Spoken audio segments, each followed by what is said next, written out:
A'udzubillahi minasyaitonirrajim. Bismillahirrahmanirrahim. Assalamualaikum warahmatullahi wabarakatuh. Kali ini Mang Sukir masih melanjutkan cerita yang sebelumnya yang berjudul Rahasia Cantik Kakak Iparku yang ditulis oleh Lavela. Sebelum Mang Sukir melanjutkan cerita, Mang Sukir mohon supportnya dan dukungannya untuk subscribe channel ini dan nyalakan notifikasinya agar teman-teman tidak ketinggalan dengan cerita-cerita Mang Sukir.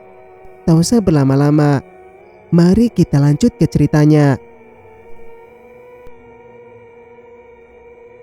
Di ruang tengah, aku duduk bersebelahan dengan ibu. Mas Danur di depanku bersebelahan dengan ibu mertua. Sementara Mbak Anggun sudah pamit pulang setelah membantu membereskan kekacauan tadi. "Gimana nak? Ikut ibu pulang dulu ya," ucap ibu memecahkan keheningan di antara kami. Aku mendongak menatap suamiku. Pria yang belum ada sebulan menjadi suamiku itu hanya diam saja. "Danur, kamu mengizinkan kan? Sementara ini yang terbaik. Rahayu, itu membahayakan anak saya. Saya nggak tenang," ucap ibu. Aku menimpali. "Tapi dia nggak akan bisa ngapa-ngapain aku kok, Bu. Dia aja nggak bisa nyentuh aku." Ibu menoleh padaku. Bola matanya memutar malah selalu membuang muka. "Terus gimana ceritanya kamu bisa terjebak di jalanan sepi itu? Jalanan yang panjangnya untuk sampai ke pemukiman ramai lagi. Kalau ibu nggak punya firasat seorang ibu, entah gimana nasibmu. Ibu nggak tenang nak. Apalagi kalau akan meninggalkan kamu di sini. Kapan sih kamu nurut ucapan ibu?" Aku terduduk. Ibu benar-benar memarahiku panjang lebar. Aku tahu ibu khawatir. Namun bisa dengan Mas Danur. Kami masih pengantin baru. Masa akan berpisah? "Sebentar aja kan Bu?" tanyaku. "Beberapa hari aja kan?" Lagi aku melanjutkan. Ibu malah mengangkat bahu. "Selama Rahayu itu masih bebas begitu saja, kamu tidak boleh di sini. Seharusnya kalian tahu dia memakai ilmu hitam. Laporkan atau lakukan sesuatu." Nada bicara ibu melembut di akhir kalimatnya. Kulihat pandangan ibu menatap pintu kamar kedua yang mana kamar Mbak Rahayu. "Tidak semudah itu." Aku menoleh ke arah suara. Itu ibu mertuaku yang bicara. "Suamiku berakhir tak bernyawa," ucap ibu mertuaku melanjutkan. Dahiku mengerut. Maksudnya almarhum bapak mertua. Aku tak pernah diceritakan tentang ayahnya Mas Danur. Yang ku tahu ayahnya meninggal karena sakit. Itu saja. "Kamu tahu kan bapak tua yang di musola itu? Dia berakhir seperti itu karena bilang pada semua orang bahwa Rahayu memakai ilmu hitam. Bukannya warga kampung percaya, dia malah dimusuhi." Ingatanku seolah memutar kejadian itu lagi. Seketika badanku merinding. Tiba-tiba saja hawanya terasa dingin. Aku mengusap kedua lengan atasku. Dia kan bapaknya Anggun, Bu. Apa itu yang membuat Mbak Anggun semakin membenci?" Ucapanku terhenti saat menyadari ibu mertua, suamiku, bahkan ibuku menunduk bersamaan. Ada apa dengan mereka? Aku menunduk menatap wajah ibu. "Ibu!" Aku terlonjak kaget dan refleks geser ke sudut sofa, melihat kedua bola mata ibu melotot. Dengan kedua sudut bibirnya naik. Ia tersenyum, tetapi tanpa mengerikan. "Seharusnya kalian tak berkumpul untuk membahasku, Mbak Rahayu." Aku beranjak berdiri. Wanita itu ada di bawah bingkai pintu masuk dengan menatap ke arahku. Apa yang Mbak lakukan dengan mereka semua? Entahlah. Tapi kenapa kamu begitu sulit disentuh bahkan untuk dirasuki? Suara wanita itu mendayu-dayu. Angin kencang membuat gorden jendela berterbangan. Seharusnya kamu aku musnahkan sebelum kamu yang... Aku berjalan mendekatinya. Ucapannya terhenti melihat keberanianku. Ku buang rasa takut. Sebelum apa, Mbak? Tunggu. Jangan-jangan hanya aku yang bisa membuat Mbak kehilangan semuanya. Tanganku mencoba menyentuh wajahnya, tetapi ia langsung mundur beberapa langkah. Ia memintaku diam di tempat, tetapi ucapannya tak kuhiraukan. Berhentilah, Mbak. Tidak harus memakai pelet. Atau semua ilmu hitam Mbak pakai demi terlihat cantik di mata orang lain. Tanganku langsung menyentuh pipinya, membuat Mbak Rahayu menjerit seperti orang kesakitan. Bersamaan aku mengucapkan ayat kursi. Baru setengah ayat kursi ku baca. Hentikan! Suara lirih itu terdengar dari belakangku, tetapi aku tetap melanjutkan bacaan itu. Ku bilang hentikan! Teriak suara itu lagi. Kerudungku dijambak begitu kuat hingga pelaku mendongak dan membuatku bisa menatap pelakunya. Mas Danur. Mas, sadarlah. Namun, Mas Danur malah membekap mulutku begitu kuat. Kedua tanganku memukul lengannya. Namun, yang ada aku makin sesak napas karena tangannya menutupi hidungku. Mata kami saling berhadapan. Di mata Mas Danur itu seperti bukan sosoknya yang kukenal. Dengan mata melotot dan senyum menyeringai, tangan Mas Danur kini beralih ke leherku. Aku bisa menghirup udara lagi setelah bekapannya dilepas. Aku langsung memegang kedua tangannya, tepat sebelum ia mengeratkan untuk mencekik leherku. Aku istrimu, Mas. Sadarlah. Pekiku sambil menahan kedua tangannya yang begitu kuat. Bukannya sadar, kepalanya hanya bergerak ke kanan dan kiri. Aku kembali membacakan ayat kursi dengan keras. Namun, lagi-lagi ada suara dari belakangku. Tiba-tiba sebuah tangan membekap mulutku dari belakang.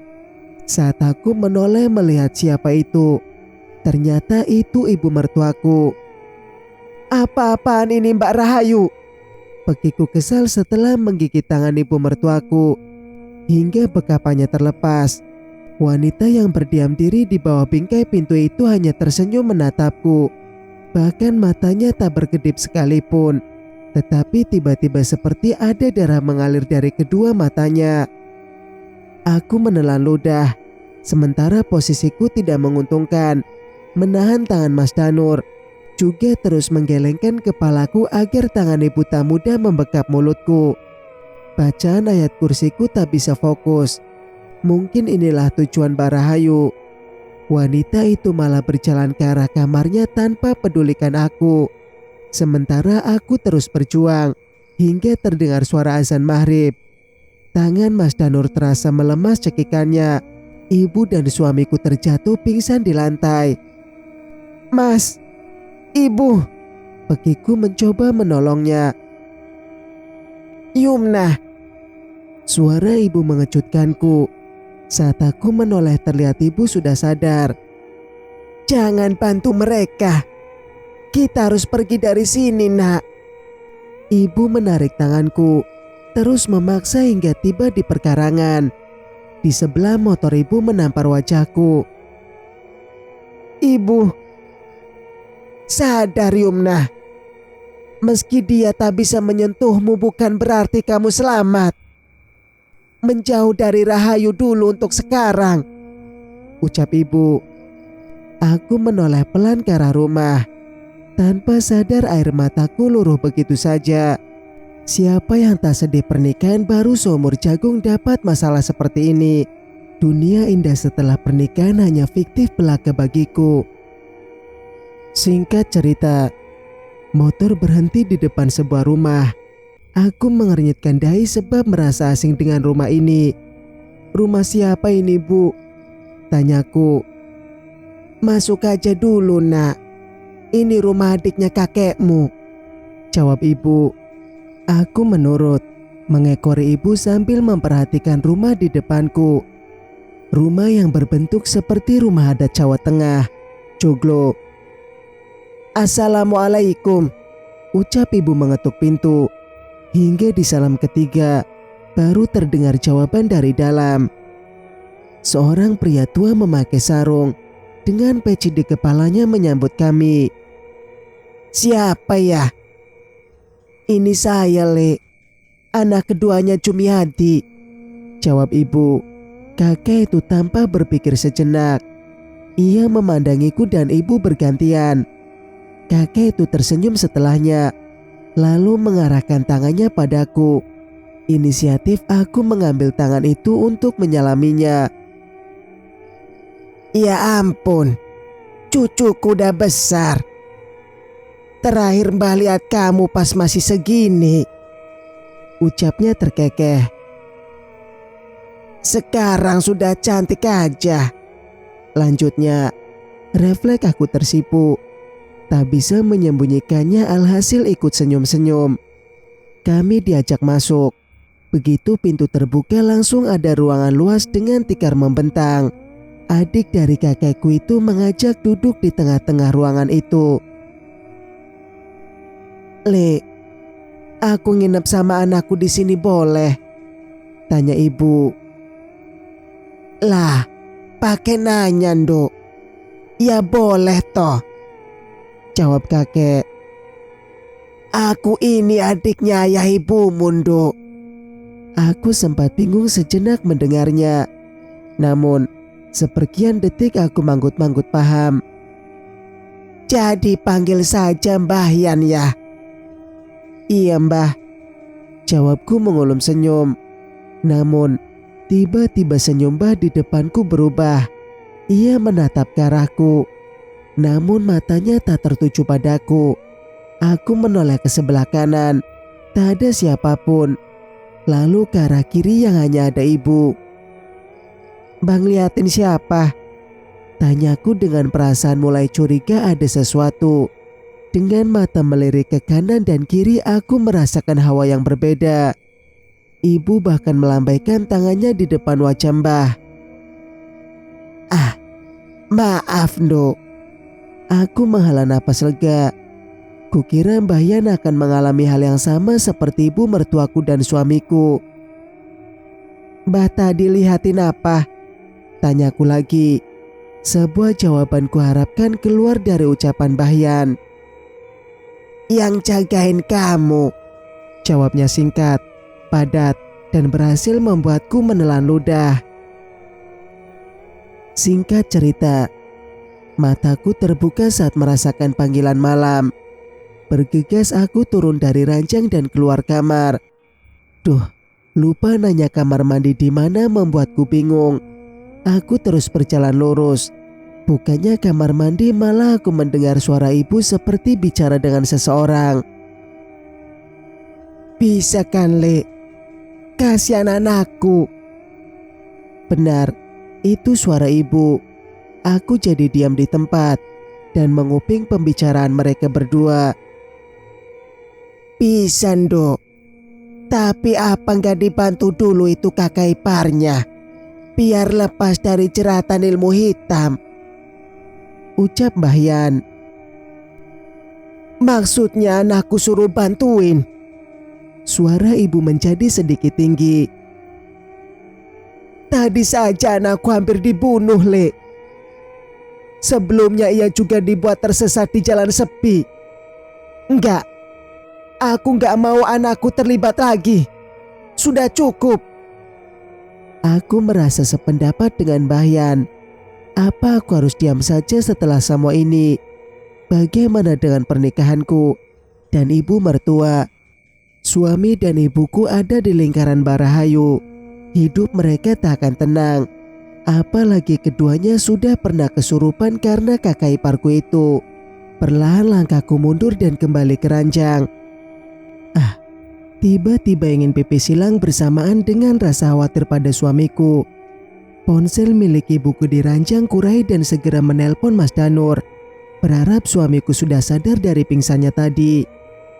2 kali aku melakukan panggilan, baru diangkat. Mas. Kamu udah enakan, Mas? Lagi apa? Dahiku mengerut. Kenapa jawabannya terus seperti itu? Kamu kecapean ya, Mas? Kuhela napas panjang, mencoba tetap sabar meski sedikit kesal. Apa ya tak tahu aku begitu mengkhawatirkannya. Namun, ia tampak cuek bahkan tak bertanya balik akan keadaanku. Sayangnya aku lupa. Mas Danur tadi dirasuki hingga ia tega menjambaku. Mas, maafin aku ya harus ikut ibu. Kamu jaga diri baik-baik di sana ya, ucapku lagi. Namun, beberapa detik berlalu tak ada suara. Berulang kali kupanggil, hasilnya pun sama. Aku terdiam memanggil Mas Danur. Saat mendengar langkah kaki ibu, aku berjalan dekat pintu, mengintip dari gorden. Ibu keluar dari kamar Mbahyan, tetapi ia tak kembali ke kamar untuk tidur bersamaku. Mau kemana ibu? Setelah sedikit lama ibu pergi, aku langsung mengendap-endap keluar kamar dan menghampiri Mbahyan. Ku ketuk pintu pelan, lalu memanggil dengan sedikit berbisik. Tak lama pintu dibuka. Belum tidur, Nduk? Aku menggeleng. Itu ibu kemana, Mbah? Tanyaku dengan rasa penasaran tinggi. Mbahyan malah hanya mengangkat bahu. Rasanya tak percaya kau bisa tak tahu menahu. Mbahyan, aku mau bantu kakak ipar. Jangan aneh-aneh. Ibumu khawatir. Benar juga kamu harus segera pergi dari keluarga itu. Kalau emang harus cerai dari suamimu ya gimana lagi? Toh, kalian belum punya anak kan? Aku memutar bola mata malas. Kok ngomong gitu, Mbahyan? Masa aku berpisah hanya karena ini? Sedikit kecewa, aku beranjak dari kamar Mbahyan dan berlalu ke kamarku. Tiba di depan pintu kamarku, ponselku bergetar. Kulihat sebuah notif masuk dari nomor tak kenal. Sebuah gambar masuk. Begitu kuunduh, mataku terbelalak, mulutku terbuka lebar. Aku sempat memalingkan wajah, tak tega melihat gambar itu. Rahayu makin menjadi. Dia akan terus memangsa orang agar jin di tubuhnya itu makin terpuaskan. Sekali lagi gambar dikirim dari nomor itu. Kali ini berhasil membuatku berteriak histeris hingga ponsel terjatuh. Ibu, ucapku lirih terduduk di tanah. Foto yang dikirimkan ialah ibu mertuaku. Keadaannya mengenaskan. Lehernya terlihat bekas merah dan keluar darah dari mulutnya. Tiba-tiba dadaku terasa sesak. Pandanganku terasa berkunang-kunang. Nafasku terasa tertahan di tenggorokan. Nduk, kenapa? Aku menoleh ke Mbahyan yang langsung mencoba menyadarkanku. Kuarahkan telunjuk ke ponsel. Ibuku, Mbah. Dengan pandangan yang mulai mengabur, aku memintanya Mbahyan membantuku. Aku menangkupkan tangan. Bantuin aku, Mbah. Ponselku kini di tangan Mbahyan. Ia refleks istighfar lalu membantuku bangun dan dibawa ke kamar. Namun, aku menolak untuk tiduran. Mbah, wanita itu bisa juga mencelakai suamiku. Mas Danur akan jadi mangsa selanjutnya. Selamatkan suamiku, Mbah. Aku meraung-raung. Kekhawatiranku begitu besar setelah melihat foto itu. Gak akan. Danur akan selamat. Kamu tenangkan diri dulu, Nduk. Bayan berusaha agar aku duduk bersandar. Tak masuk akal. Kenapa Bayan begitu tenang bicara seperti itu? Padahal aku khawatir setengah mati. Dia bilang Mas Danur akan selamat. Tenang, tenang. Ucapnya lagi memintaku mengatur napas. Aku menghembuskan napas perlahan, lalu menarik napas dalam-dalam dan kembali menghembuskan pelan-pelan. Setelah sedikit tenang, Bayan meminta izin untuk menghubungi nomor yang mengirimku gambar. Apa kamu tahu dia siapa? Tanya Bayan. Aku menggeleng, sebab tak ada nama bahkan foto pemilik nomor. Namun, ia pasti seseorang yang tahu tentang kakak iparku. Saat Bayan mencoba menelpon, aku berpikir sejenak siapa yang mungkin menghubungiku. Itu pasti Mbak Anggun. Bayan menurunkan ponsel, mematikan panggilan. Anggun? Tanyanya. Aku mengangguk. Tanpa reaksi Bayan berbeda. Mbah kenal? Tanyaku. Ia mengangguk, lalu memberikan ponselku kembali dan memintaku menceritakan sedikit tentang Mbak Anggun juga Mbak Rahayu. Aku ceritakan perihal kakak iparku, yang mana di pertemuan pertama sebelum menikah, aku sudah dimarahi karena cincin Mas Banyu. Lalu mulai aku melihat penampakan wajahnya yang aneh. Dia itu tamak, tidak hanya memakai pelet, susuk. Awalnya ia lakukan demi memikat Banyu agar mau menjadi suaminya. Namun, tak sampai di situ. Dia merasa tak puas hanya terlihat cantik di mata suaminya. Ia juga telah melakukan ritual bahaya. Ada roh jahat yang mengabulkan semua kemauan Rahayu, yakni keinginannya untuk cantik. Aku pernah mendengar kalau ia memakai itu untuk memikat Mas Banyu. Dia bahkan merusak wajah Mbak Anggun. Karena dulu wanita itu adalah teman dekat Mas Banyu. Aku juga pernah mendengar suara tanpa wujud. Apa itu dia? Bayan mengangguk. Seketika aku meremang mengingat kembali masa itu. Setelahnya aku menceritakan pertemuan dengan Mbak Anggun saat di belakang rumah dan permintaan anehnya untuk aku membunuh Mbak Rahayu. Dia meminta kamu yang melakukannya. Karena jika kamu gagal maka kamu yang akan mati, ucap Bayan. Aku menelan ludah. Ucapan itu terdengar sedikit mengerikan. Bayan lalu menceritakan bahwa ia mengenal Anggun. Wanita itu memang picik, ucapnya yang kini berdiri membelakangiku. Dahiku mengerut. Kok Mbah bisa bilang dia picik? Tanyaku.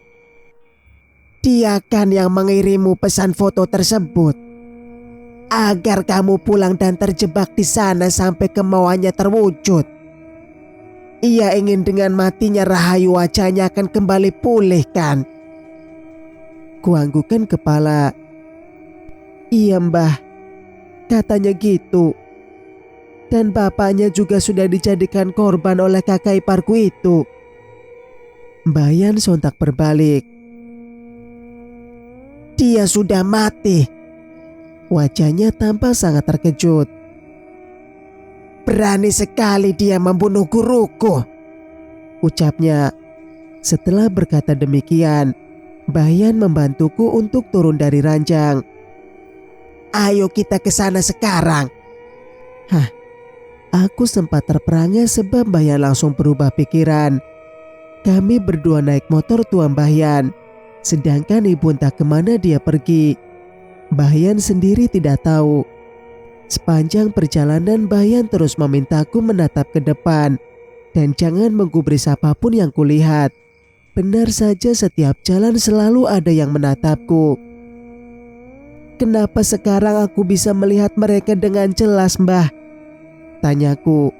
Sebelumnya aku hanya merasakan hawa tidak enak, energi negatif. Namun Sekarang semua begitu jelas. Bayan tak menjawab perihal itu dan memintaku untuk memejamkan mata saja. Kuturuti perintah itu sambil membaca ayat kursi agar tak diganggu. Meski katanya jika kita tak mengusik mereka, maka mereka tak akan melakukan hal yang sama. Singkat cerita, motor berhenti di depan perkarangan rumah ibu mertua. Saat aku turun keadaan seperti normal, bahkan lampu teras menyala begitu terang. Sepertinya sudah diganti dengan lampu baru. Aku turun dan jalan lebih dulu. Saat aku berdiri di teras, terdengar suara tangisan dari dalam. Aku mengetuk pintu setelah mengumpulkan keberanian. Pintu terbuka, dan betapa terkejutnya aku. Ibu mertua yang membukakannya. Ibu, tanyaku. Kamu udah pulang, nak? Seketika aku merasa tenang. Bagaimana bisa ibu terlihat baik-baik saja, padahal di foto tadi begitu mengerikan. Ibu baik-baik saja? Tanyaku menelisik bagian tubuh ibu. Gak apa-apa kok. Ayo masuk. Ucapnya menarik tanganku sedikit kuat. Tak seperti biasanya. Namun, aku menahan tarikan itu. Aku mendorong satu pintu bagian kanan. Wah, aku manggut-manggut melihat Mbak Rahayu berdiri menghadapku. Sepertinya Mbak nungguin aku ya? Tanyaku menyunggingkan satu sudut bibirku. Wanita itu malah tersenyum hingga matanya menyipit. Masuklah, aku sudah menunggumu. Ucapnya menghentikan mata sebelah. Aku menggeleng, bahkan menarik tanganku dari ibu hingga wanita itu terjatuh. Astaga, kamu tega sekali, Yumnah. Ibu gak apa-apa? Tanyanya melirik ke arahku. Kamu yang tega, Mbak.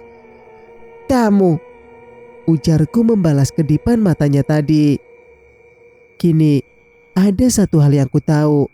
Selama ini aku seperti kertas putih yang tak tahu apa-apa. Namun, hari ini aku sudah belajar banyak hal dan tak akan bertindak bodoh lagi. Suara tangisan itu terdengar lagi. Mbak Rahayu berpindah posisi dan terlihat ada Mas Danur di belakangnya. Jadi, kamu yang nangis, Mas? Tanyaku. Pria itu tertunduk dengan sesungguhkan. Mbak Rahayu langsung menjambak rambut Mas Danur. Kemarilah, selamatkan suamimu. Bukankah kamu begitu mencintainya? Aku menatap Mas Danur. Terlihat tangannya yang mencakar-cakar pahanya sendiri. Membuatku mengingat saat ia juga kesakitan waktu aku mencoba meruqyah Mbak Rahayu. Kenapa kamu diam saja, Mas? Lawanlah kakak iparmu itu. Bukankah selama ini kalian dekat? Kenapa sekarang wanita ini ingin mencelakaimu? Mas Danur mendongak mendengar ucapanku. Dek, seharusnya kamu tidak usah datang, ujarnya. Rambutnya dijambak semakin kuat, membuat Mas Danur berteriak kesakitan. Hentikan itu, Rahayu. Bayan datang dari belakangku. Entah apa yang ia lakukan tadi sampai baru menghampiriku. Lepaskan pria itu. Kamu tidak akan membunuhnya. Yang ada di dalam dirimu itu tidak akan terpuaskan.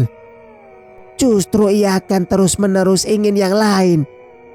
Sampai kapan kamu akan begini? Aku menoleh pada Mbah Yan. Ia seperti mengetahui banyak hal. Sayang, pergilah. Biarkan aku menerima konsekuensi perbuatanku, Dek. Pergi dan hidup bahagia di luar sana. Aku mengernyitkan dahi. Apa maksudmu menerima konsekuensi, Mas? Mas Danur tergugu. Kini ia memukul kepalanya dengan tangan kosong. Mbak Rahayu sampai melepaskan tangannya yang menjambak rambut suaminya itu. "Mas, kamu kenapa sih?" Ia terus memukul kepalanya, bahkan berdiri dan mendekati dinding. Langkahku hampir saja masuk. Tetapi ibu mertua langsung mengejar Mas Danur untuk menahannya. "Jangan Danur, jangan nak. Ini bukan salahmu Le," pekik ibu mertua. Ada apa ini sebenarnya? Aku semakin tak paham. Ada apa dengan keluarga ini? "Mas!" panggilku dengan teriakan. Ia seketika terdiam, berhenti memukulkan kepalanya ke dinding lalu menoleh ke arahku. Aku mengusap wajahku kasar. "Sebenarnya ada apa sih Mas? Sikap kamu aneh tahu nggak? Terus, perbuatan apa yang harus kamu tanggung? Kamu habis ngapain?" tanyaku dengan dada turun naik menahan amarah. Keadaan tiba-tiba hening. Mas Danur terdiam. Begitupun Mbak Rahayu. Entah apa yang mereka berdua pikirkan. Bersambung. Nantikan kelanjutannya di video berikutnya.